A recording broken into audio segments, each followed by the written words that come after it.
Good morning, everybody out there in TV land. This is Mike Hittner with Historic Point Boss Update.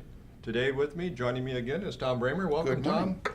Tom's on my right here, and today we're going to talk about lots of stuff. The ice harvest, the winter feast, and everything, but since Tom got to show off his clothes last time, it's my turn this time. So I'm going to have Jim, who's behind the camera, just readjust it. So got to watch out, we got a little clearance here. Now this is a full frock coat, which means it's front and back. They had half frocks and the front half was cut and the back half was long. And it's double breasted, and of course it's all wool, hot. If you wear this in summer, you're gonna have problems. Or you won't wear it for very long, right? And so we'll put that back on the chair here. And of course I got a pants and vest that are wool, that are got a little pinstripe in them. And you can see I got my watch on today, because since I'm wearing my good clothes. Oh, yes. And now to get unbuttoned here.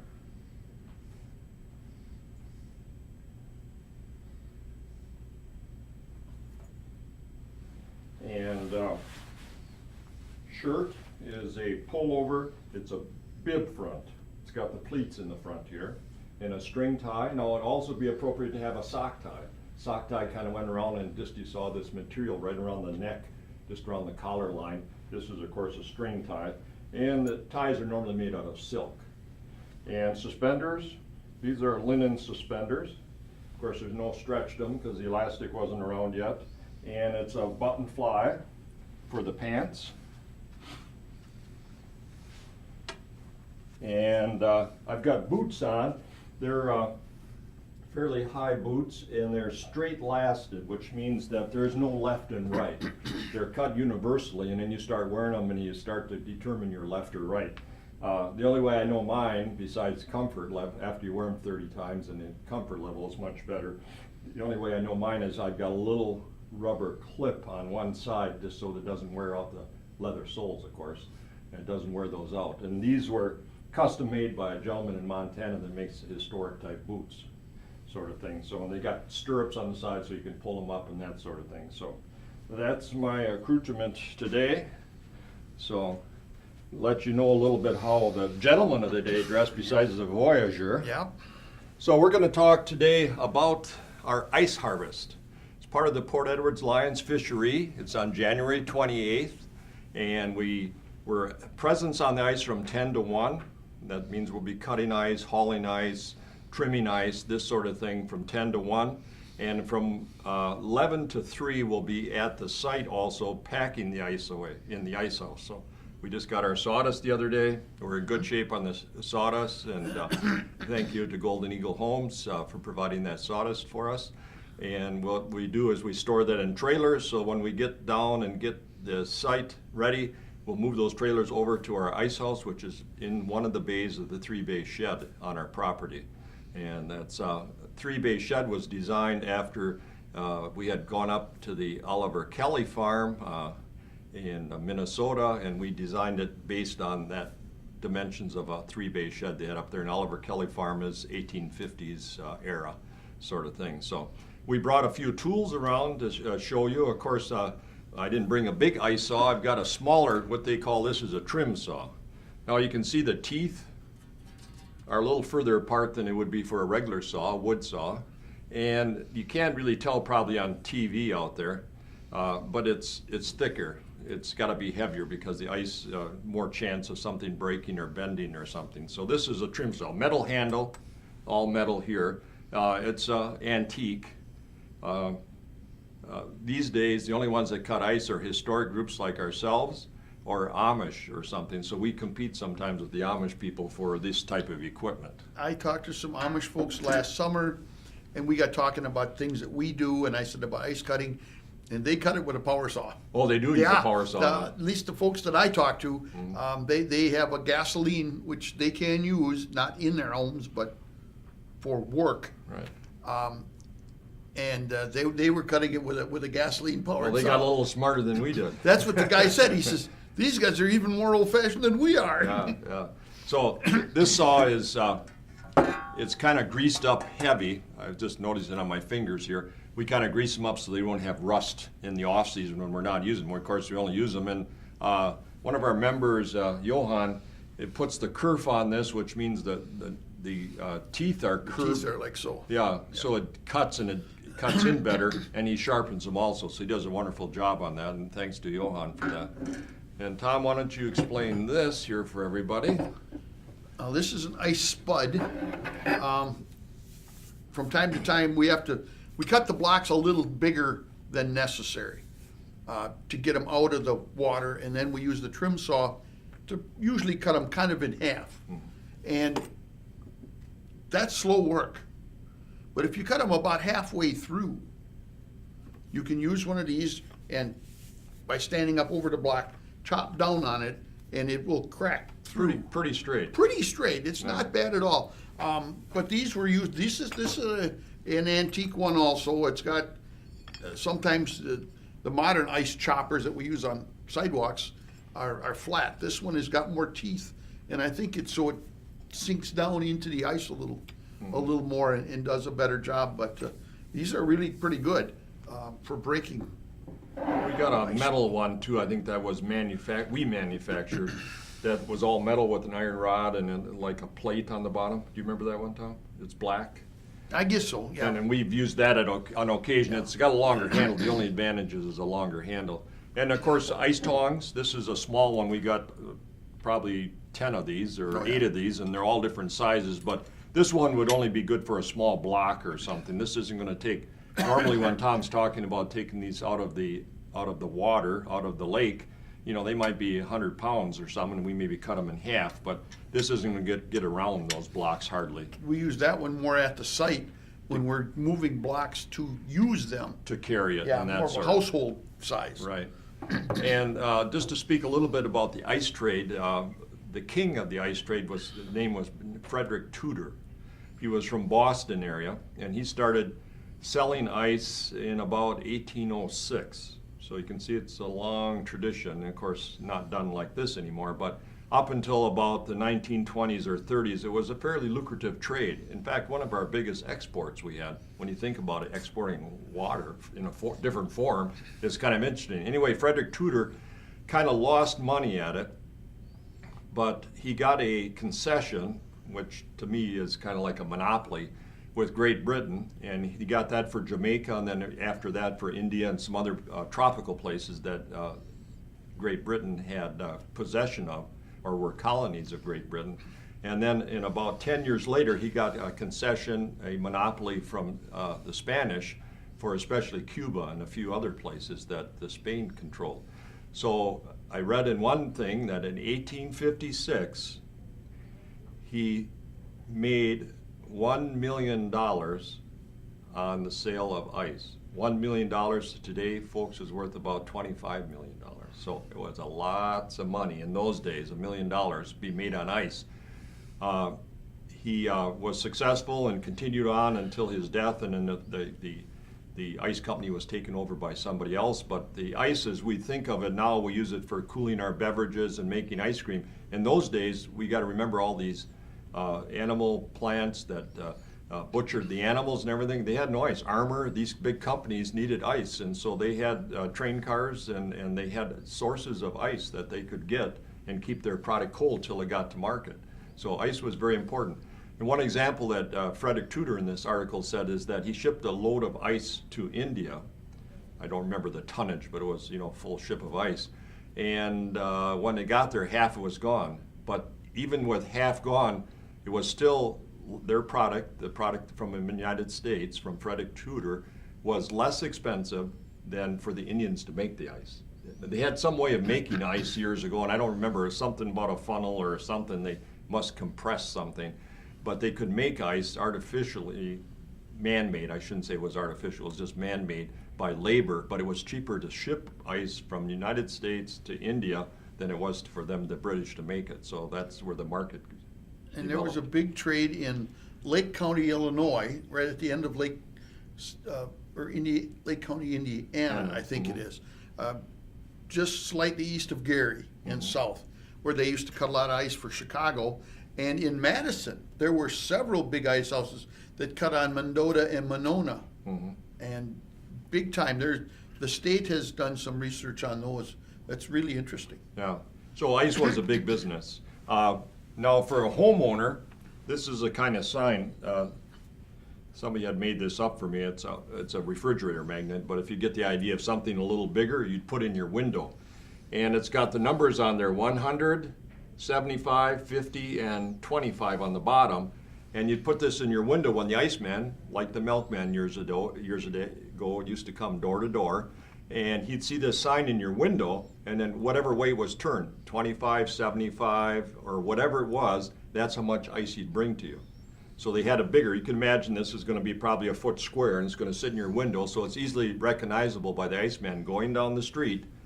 And those horses were like the milkman's horses. They knew right where to stop at the doors. The iceman didn't have to say, oh, he could just walk behind the ice wagon and the horses would stop. So this is just a little facsimile of what it looked like.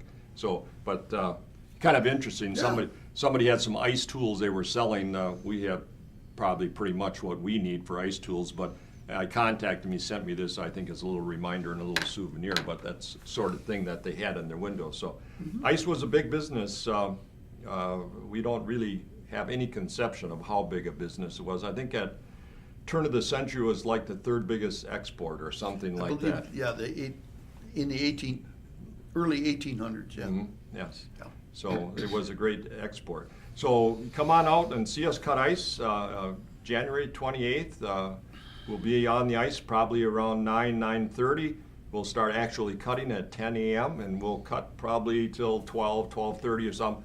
And then as the ice is cut into the large blocks, we'll move it via Tom's truck from Nepco Lake to our site, Historic Point Boss on off County Road Z in the town of Saratoga. And we'll start to pack it in our ice house. Now we got 6 inches of insulation of sawdust in the walls, the double wall on our ice house. And then we pack about 16 inches all the way around and about 2 feet or 3 feet on top of sawdust to keep that insulated so that it doesn't deteriorate. Now in a good year, if it isn't real hot and if we are real careful how we pack it back in there, and that's an important thing, we cover it well, we can keep ice we've kept it successfully into July pretty easily. Even one year, I think, to August. We had some smaller blocks left. I guess I wouldn't even call them blocks. They kind of get deformed and melt chunks left. But in August, we've had it. Now, if we had a bigger mass, we could keep it all year round like most people probably during the Wakely's day did. The bigger the mass, the longer you're going to have ice available because most of these ice houses had it year round. And they normally had a stock or a supply that they had 3-year supply because you might get a year where you don't have much ice made or that it's not cold enough and so that you can't rely on just 1 year. So it's just like the same with farmers nowadays. They were farming ice. Nowadays the farmers are in the fields farming potatoes or wheat or whatever it is. If they got a bumper year, they keep a little extra because the price is probably going to be depressed because we got a surplus crop. Save it for the next year when maybe there ain't going to be a great crop and you're going to get more money for your product. So the Iceman did the same thing. As you will know if you come out and help us, and we encourage you to come out and help us, it's a lot of physical labor. Now you can see between Tom and I here, it's 69, 70, and pretty soon 71, that we gotta poop out pretty early. So we're looking for some of those volunteers to come out and give us a hand because it's a lot of work. We've all done it for probably 25 years. And, we got Rob Nuri to thank for that, and or not to thank. I was going to say, we'll talk to him about that. But he's the one that started us on ponds, on private ponds, and then at the Cranberry Company across the road from the Wakely site. And then, of course, we do on Nepco Lake. Port Edwards Lions Fishery, great event. Door prizes. When you're on the ice there, it seems like every 5 minutes they're giving something away. At least. So it's a great time. You can buy some tickets. It's like going to Ducks Unlimited or something. Almost everybody, at least 1 or 2 people at a table, go home with something because they got so much to give away. They do a great work within the communities for us here. They're not only in Port Edwards, but all over the central Wisconsin communities, working very hard with youth especially, and we laud them for all the hard work they do, and also encourage you to come out. drop a fishing line, they'll cut holes, they'll drill holes for you so you can go and fish. Tom, have you heard how much ice we got now so far? I heard one of our guys say that there was 9 inches or more on the lake right now. We'll find out next Monday, the 8th. We're going to go put our fence up. The only reason we do that is to kind of keep the top of the ice nice and smooth. Okay. If it gets a little warm and they run across with a snowmobile or a ATV, it kind of goofs up the top of the ice. So I usually 20 by 20 foot. Yeah, somewhere in that thing. area. So if you see the orange fence, You know we're there. east of the bridge on Nepco Lake, that's where we're going to be. Yes. Yeah. And we'll put that up on And the it looks 8th. like Monday you won't have too bad a day. It looks No. like 17 to 20 for a high, so that's pretty good compared Yeah. to lately. Yeah, but we'll get that. That doesn't take long, and then we'll shovel the ice. We'll be out there. If it snows hard between now and the 28th, we'll keep that cleared to drive the cold down further. Yeah, we've And, noted, folks. It may sound strange to shovel the ice, the snow off the ice, but that snow is insulation, and we've noted when we've done it previous years that we go 3 feet away from where we shovel, and it might be as much as 2 or 3 inches less ice. Oh yeah. So Even more. it makes a difference where that cold can penetrate, and it's been a great year for that so far. I don't know if it was last year or the year before, we were worried we were going to have ice almost, because I think it was almost February before we started making anything. And it kind of made it up kind of quick, but we got it, we got the ice made. So come on out, January 28th, the ice harvest, part of the Port Edwards Lions Fishery, 10 to 1 on the ice. Come out and lend a hand if you like. And then 11 till 1 we'll be packing ice in our 3-bay shed in our ice house. You can see how that's done, and you can take in both the cutting and in the process of packing it away. It's kind of interesting. We have quite a few more people come just to the cutting, but there's 10 or 12 that'll come down and see what you're doing down packing it away. Most every year we have a group of people or a couple groups that will come down and they really get a kick out of it. Yeah. So just drive, rather than park in our parking lots, just drive down the road and park, on the side of the Wakely Road there, closer to the buildings, and you'll see where the activity is at, and so you don't have to walk so far, because we don't know, there might be a foot of snow between now and then. Maybe, hopefully, we don't care right now at this point. So that'll be great for you to come out. Next thing we're going to talk about is Winter Feast. It's our premier winter event. It's at the Nakusa Senior Community Center in Nakusa, Wisconsin, and it's on February 17th. It's a Saturday. It starts at 4 p.m. We have hot apple cider, and we have sausage and cheese and nut breads and stuff like that, where you can enjoy before the meal. And then immediately, at about 4:50, we'll get everybody to sit down. We'll have a little skit or something, a little announcements, let you know how the rest of the evening's going to go, and then we eat about 5 o'clock. And so, Tom, you've got a menu pretty well set, not totally, but somewhat set. We're pretty well. We're a long ways. We'll find out more tomorrow evening when our cooking crew gets together. The folks that help with the management of that, we'll get together and plan it. But we're doing ham and chicken, which has been very normal for us in all these many years we've done it. Dressing, mashed potatoes, gravy, a couple of vegetables, sauerkraut that we make on our own site. Jim Giese and his friends come and help us with that, and we get some of that to serve. We'll do, sounded like we're going to do baked beans, coleslaw. Then we're going to have several wild game dishes,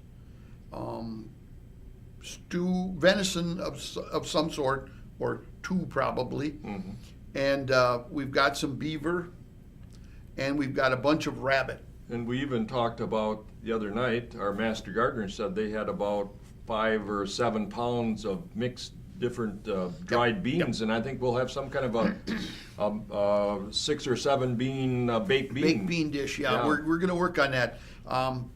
We kind of thought we would leave that as a vegetarian dish. Well, you put a little bacon in it, but you know what I mean, not a barbecue bean kind of a thing. because that wasn't really around here, but from the English and the Boston area up in New York where the Wakeleys come from, baked beans would have been a staple. A main course. Yeah, and what we're thinking of is doing kind of a variety of beans Mm-hmm. in that baked bean, just because we can, and Yeah. it would be good. And they would have had, Well, Probably. who doesn't like good baked beans? oh yeah. And we've been pretty lucky with them the last few years. We don't have it every year, but about every other. We'll do bread pudding for dessert and another dessert. It might be an apple crisp or a cran apple crisp. It may be the cranberry cake. We haven't got that worked out yet. Yeah, yeah. It's as you can tell, it's a veritable feast. When we used to do it in December, years and years ago, before December calendar got so busy that it was hard to get a niche in there, and before we went to February, and of course February matches up with Wakely putting on parties that he Yep. called cotillions, that is in. So we're doing it kind of appropriately to his era and the time of year he did it.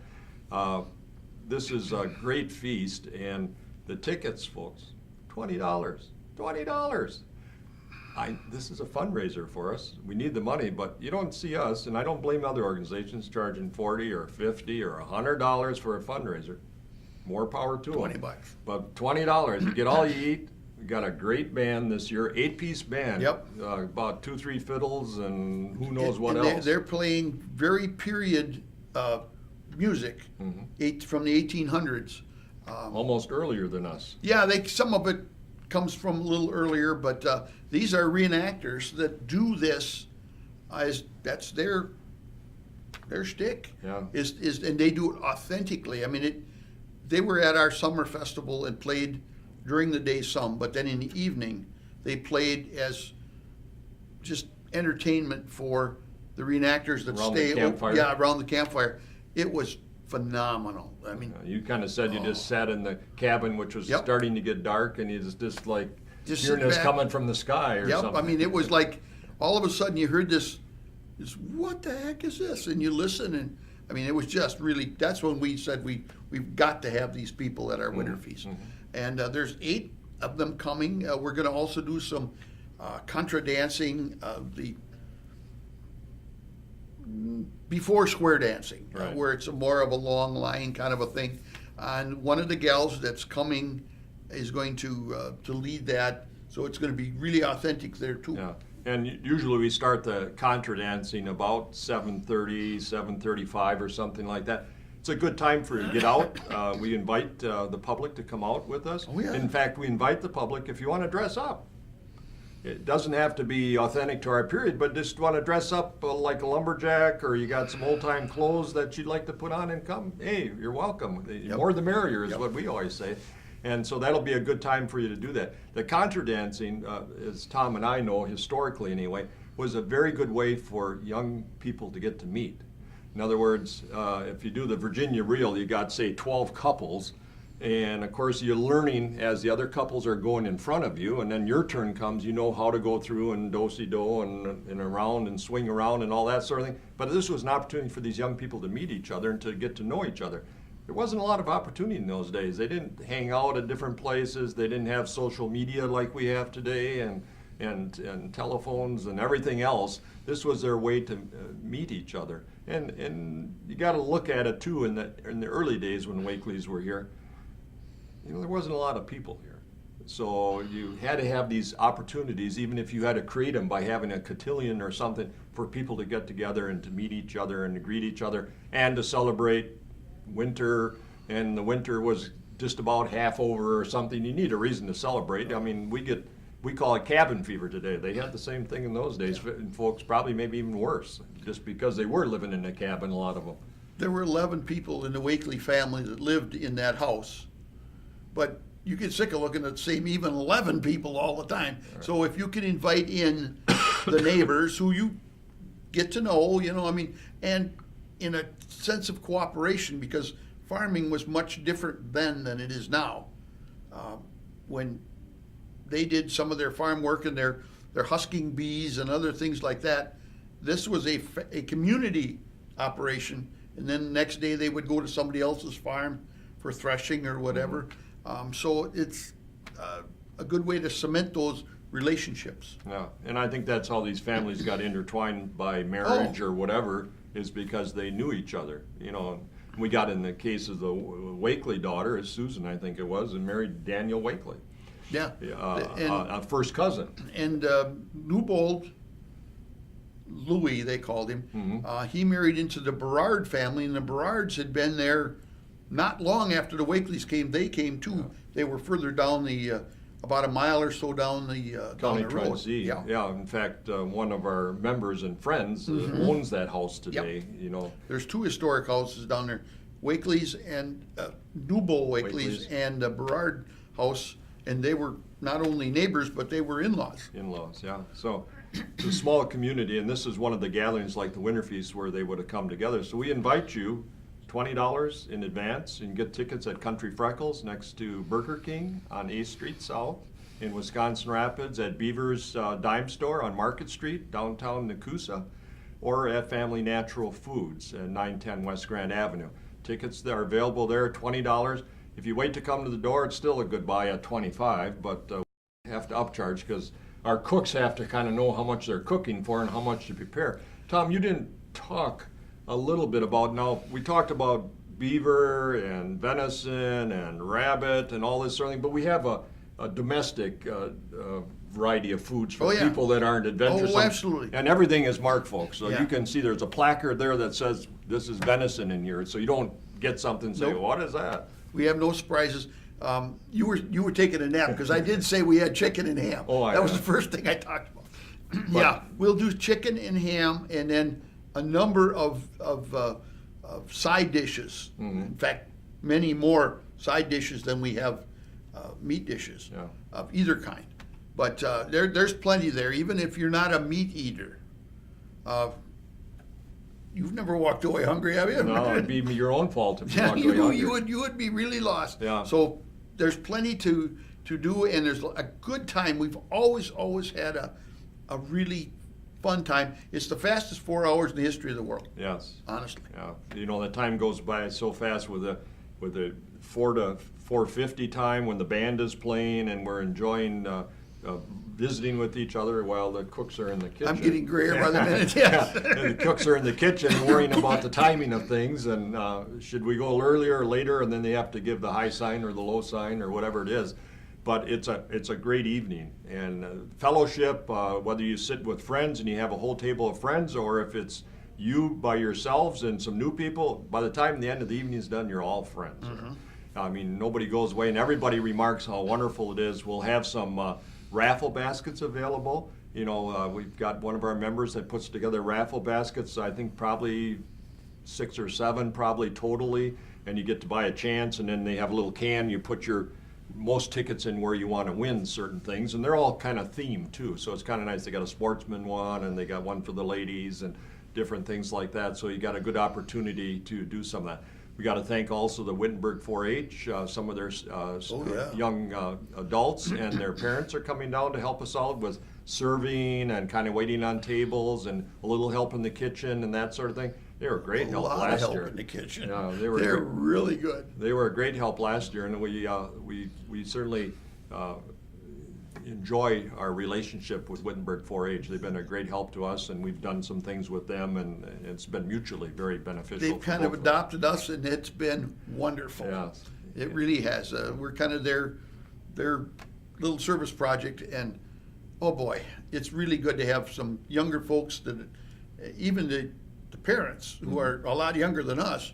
I mean, it's really fun to see them get involved and do stuff. Yeah, It's I really just good. had one of their members in the other day, and we were talking, and she says, "Did you ever have a church down there or think about a church?" Of course, you know, I've thought about that a lot. Tom and a number of people keep saying, "Don't think about that stuff so much." You get another building and somebody's going to shoot you. Well, if we, I was thinking of one of years ago, the one that's down in Minor down Oh, there. yeah. I think But it's that's- pretty decrepit. There's trees growing in the middle of it now, but that was built in 1903. I think it was a Lutheran church sort of thing. I think if we got anything like that, and I don't think we will get anything like that, it'd be on the side where near the school. It'd be up in that area. We wouldn't put it on the 1840, 1860 historic side, just because you're probably not going to find an 1840 or 50 church in good shape these days. If you do that, I'm going to be sick that day. Yes.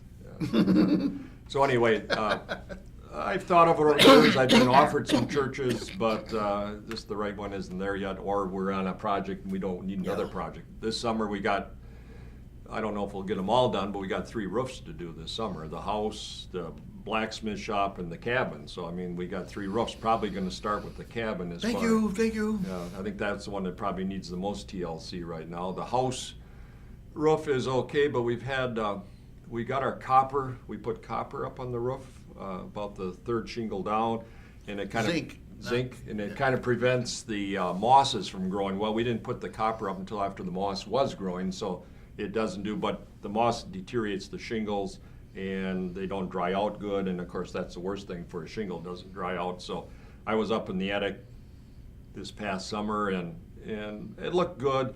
We got plastic on top of we've got some cellulose insulation up there between the rafters, and on top of the plastic and a number of spots there was a little water there, but it hasn't gotten through, and the plastic, we got about a 4 mil plastic up there. It'll be fine unless we get a lot of transference, but it's one of those things that's going to have to be done sooner than later, of course. And in the blacksmith shop has had an issue for several years, and that one has to be done.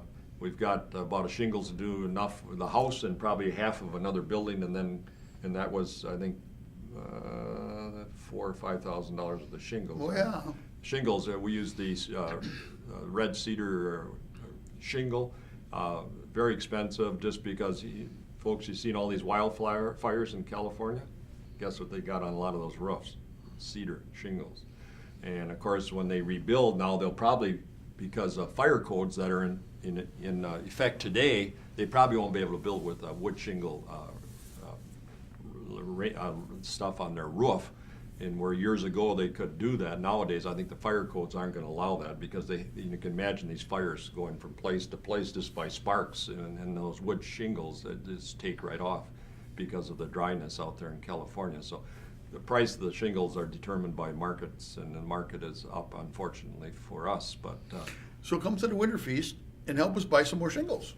There you are. it's a fundraiser. We use it, for different projects we're working on, and so that's one big project. And, Oh, yeah. And we could use that support. So that's on February 17th. It's a Saturday, and if no other reason, folks, you got to come, because you got to see our new red tablecloths. Oh, they're pretty.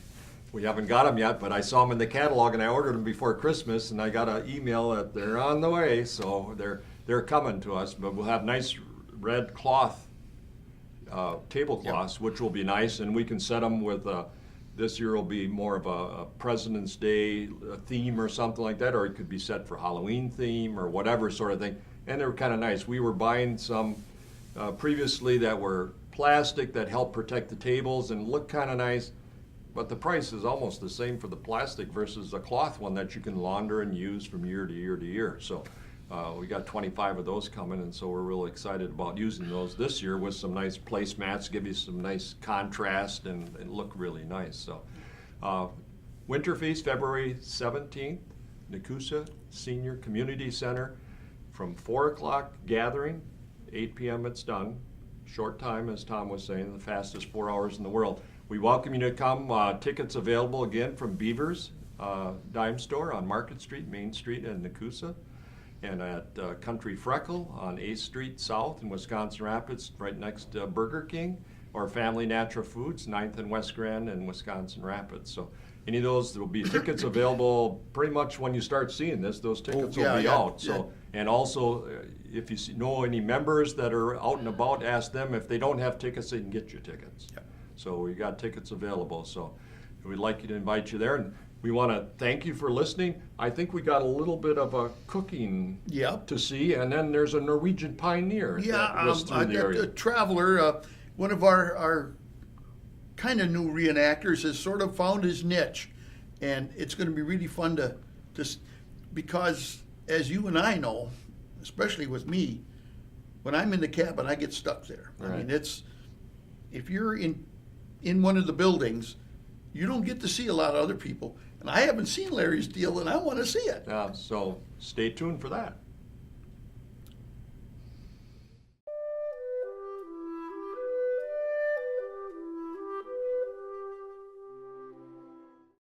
I'm Torger. I came up to work in the logging camps, but I got up here on the last keelboat coming up the river, and before it froze, and I figured I need to find a place to winter. I can't afford to stay at the Wakely house, but all their laborers went up to work in the logging camp, so the bunkhouse was empty. So I'm able to stay here. I can afford staying in the bunkhouse here. I do odd jobs for a little extra money, and I go hunting to hunt different animals and birds and things to sell for a little extra money as well. So I go out on winter hunts, and I've got all my display here of what I would take on a winter hunt with me for just short hunts. It would be probably no more than 3 days, and a lot of them are just day hunts. But even on a day hunt in the wilderness, you want to be prepared. You don't just go out there for a day without having all your stuff with you, because you never know what can happen out in the wilderness out here. And so a lot of this you would have with you irregardless. Some of the things we have out here in a winter hunt is very important, as I said, good warm socks. You want to have this so at night you can put these on. If your other socks and boots are wet, you want to be able to put a nice warm socks on to keep yourself, so you can sleep, keep yourself warm. And then also a toque or a stocking cap for your head, because if you keep your top and your bottom warm, the rest of you can stay a lot warmer out there. I've got a shotgun, the double barrel shotgun, that was actually from the 1840s.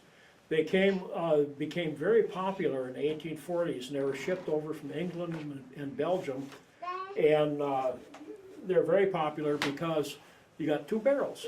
You can keep, if I'm going on a winter hunt, and when I'm going out hunting, 1 barrel I would probably keep buckshot in for the larger animals, and then the other barrel I would keep birdshot in for turkeys or whatever else I would find or waterfowl that was still around to hunt as I'm going to my winter camp, if you will. Some of the items that I would have a multitude of knives for different utilities. Knives were very, very important. In certain knives, they were called utility knives, and you'd use them for all the different tasks in camp and so on. But some of your knives, your skinning knives and things like that, you didn't want to use those for just anything. You wanted to keep them, you wanted to make sure they were sharp, you know. Another items that you would have would be your flint and steel and something to make fire. You definitely needed a fire. You're winter camping. You wanted to stay warm. So you would have flint and steel, and with that, to make a fire, you need char cloth, char punk, or what's called match cord. And that, you take your flint and steel and you light your match cord or your char punk or char cloth, and then you put it in your tinder, which is like rope, okay, shredded up, and that's how you make a fire. If you are wet and your tinder gets wet, it's hard to start a fire with wet tinder. So a lot of people would carry something like this. In here are little pieces of rope covered with wax. And what you would do, if you got wet, you could take your knife, remove the wax, take some rope out, make your fire, and then you can reseal the wax to make sure the rest of it stays dry. So it's your original emergency kit is what you would end up with here. Something personally that I would take out there also is my other little warmer-upper here that just to take on a nice day hunt or something like that. So you have that little warmer-upper inside as well. Okay. I would have a pair of moccasins with me. They fold up nice in the backpack, and the moccasins there, if my feet got cold and wet, I always have something else to put on my feet to keep my feet dry. Okay. Then I've got my shot pouches with the different shot in there, buckshot and birdshot, and then the different cordages that I would have for setting up camp and hanging animals for, that you hunted and things like that. So cordage was very important out there as well. When you're traveling in the winter, traveling in the snow is easier than traveling when it's raining. Snow brushes off. It doesn't soak in like rain. But still, you wanted to keep your main things dry. So my wool blankets that I have, what I would have for my tent, my oilcloth here, if it snowed or something, I can take that oilcloth and I can put it over me and my blankets to make sure everything is dry. And then when I get to where I want to be, then I can use that to make my tent as well. And of course, wintering in Wisconsin, I would want my snowshoes with me. So by the time you get all this stuff together, you're carrying a good pile of goods, in the hunt. So Thank you. I believe that's probably.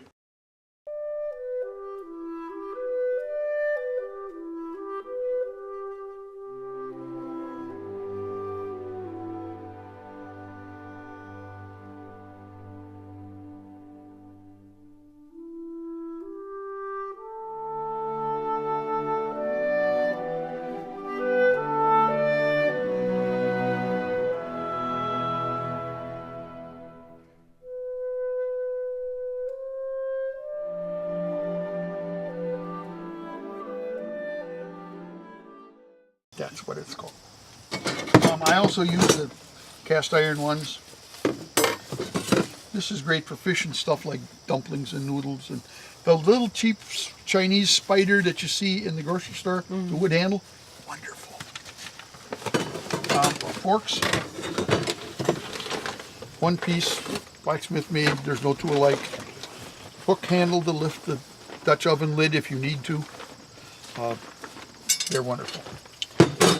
Cleaning, no soap, hot water. What I remember when I was a kid, our family would get together at my great uncle's cottage. My dad would cook burgers and fried onions. When he got done, he'd take his two great big frying pans, bigger than that one, go down to the 4 Mile Creek, put water and sand in them and scrub them until they were clean, come back, oil them, put them away. Never put soap in. What kind of oil? I'm getting to that very soon. This brush works really good. You can buy these, the Reenactor, the Townsend, Crazy Crow. Most everybody sells these things. They're about $6-8. Lodge makes one. Do they have two? Yeah. Okay. So then you can buy it at Cabela's and Home Depot or whatever. But you can, if you get water in there and you get that carbon softened up, this will scrub it up. They're really good. Any kind of oil is good in them, especially if you use them a lot.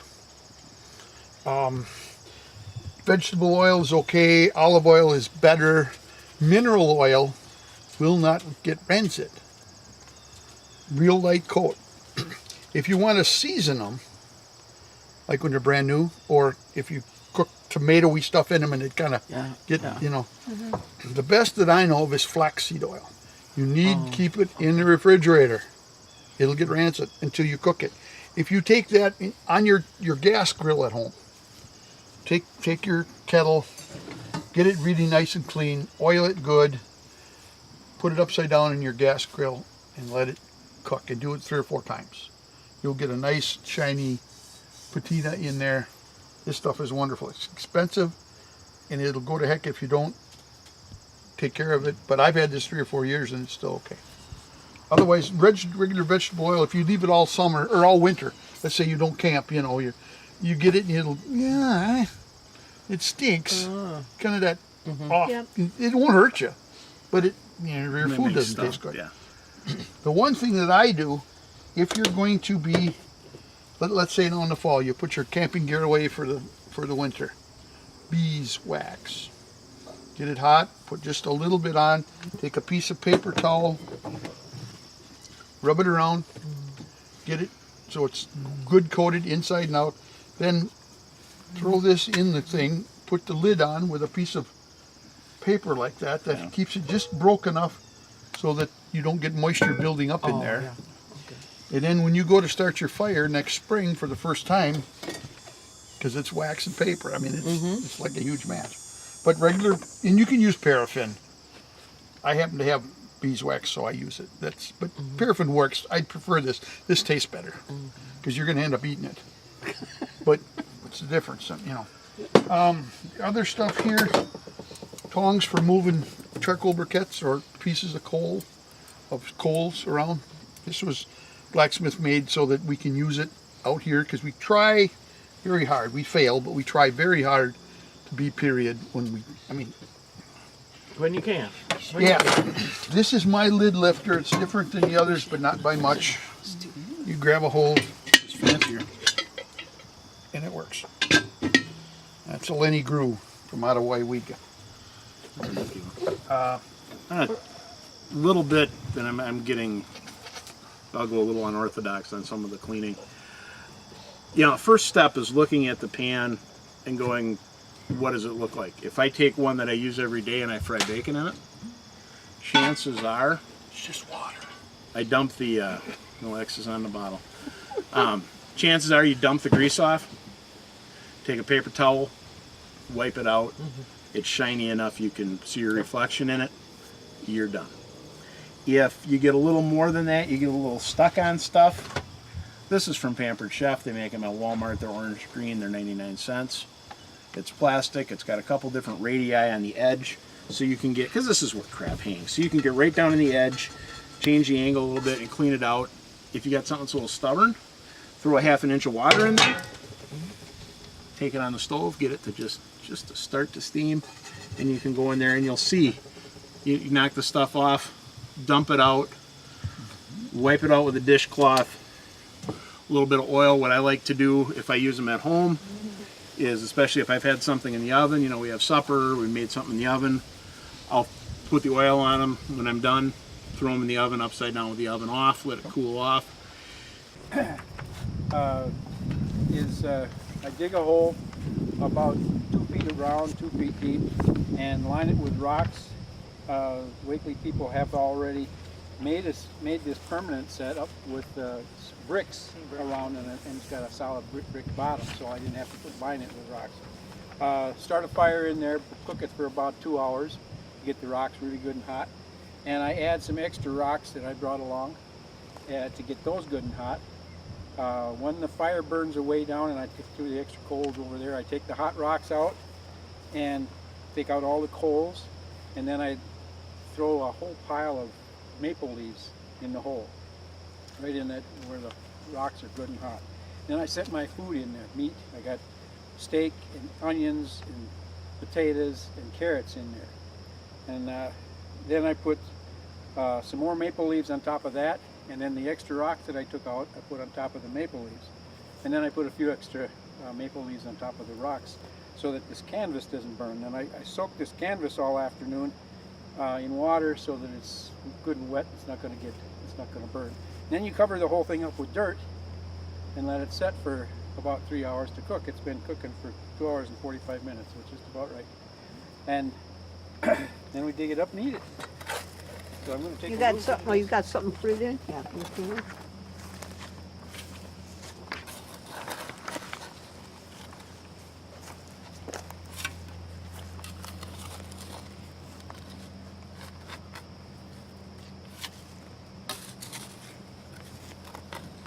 This is an old Sioux Indian technique,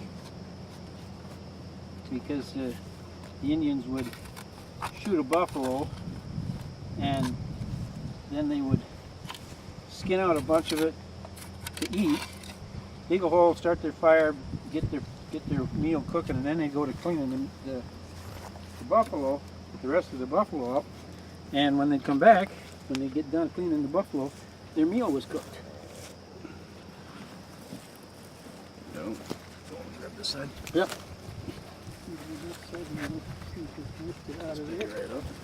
Yeah. So, we got, Check it out. Yeah. Get out of your way.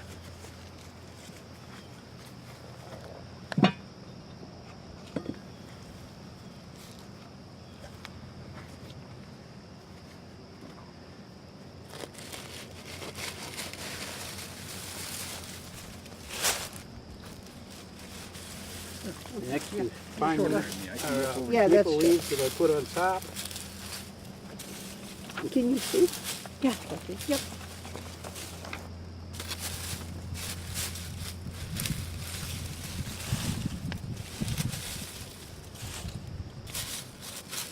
The rocks are still very warm. This is the one you guys want to do when you have the family reunion. You know, just throw a bunch of rocks and some maple leaves in, and What do you need I this one? need that shovel. I know my family does where they bury the pig. oh, do they? Yeah. Okay. They do a big pork feed, and that's how they do it. They use the leaves, and or they. They, I don't know, wrap it up. I don't know what they do. They just Okay, drink a how lot of they- beer, throw a pig in the ground, and serve it later. I don't know how the rest of it works.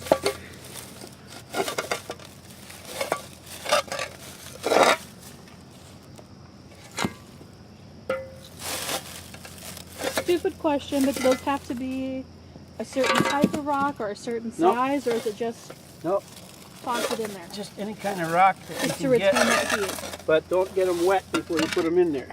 Sure. These Because are granite, aren't they? they tend to explode if they're wet. Sure. Yeah, especially like you know how you use the rocks the first week to boil the water. Yep. Don't take rocks that have been like in a riverbed or up No. a lake or pond because they got water in on there. Sure, and that absorb it. steam will just. Right. Hello. We're digging up the food, so can you come on out here? Okay, bye. My wife is coming over here.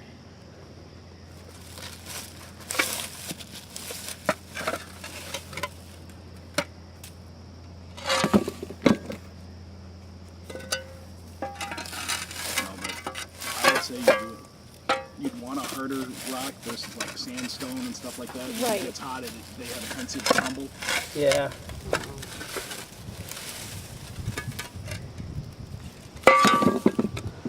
Now, if we wanted our sauna, we could just get our tent out and throw some water over top our rocks. And, Yeah. yeah, we'd be all set. Yeah. That was always my use for hot rocks. Get the water and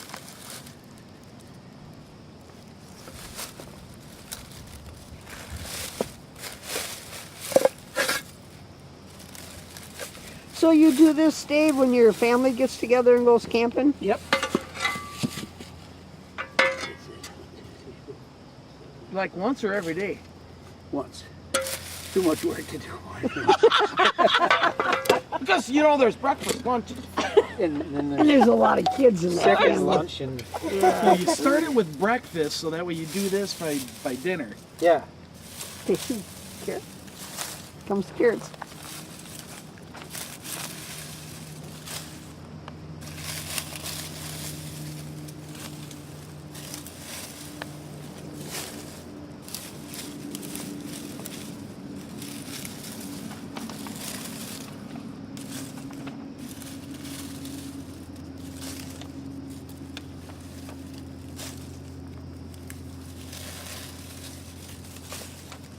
And the leaves won't hurt you if you eat a leaf. It's maple.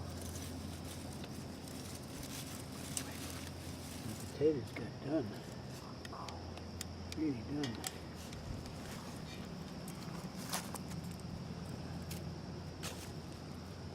Was Linda up at school? No, she's At home? coming. She's here, I think. Oh, here she comes.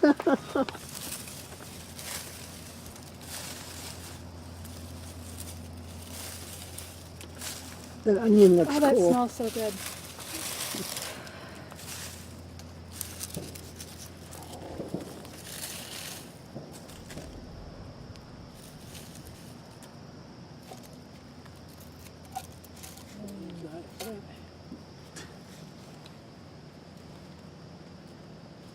Probably shouldn't peel the potatoes cut so you have too much.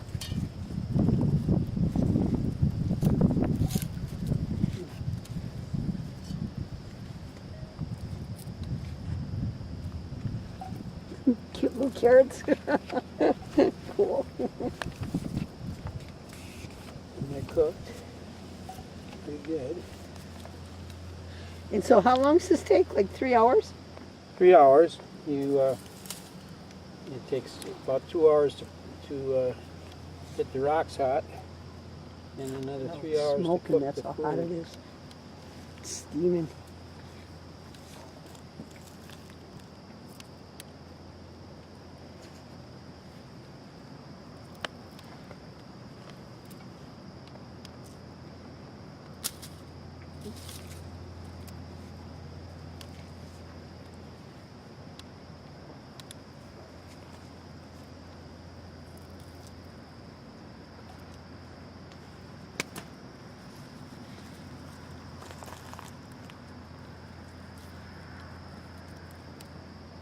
And there's a steak.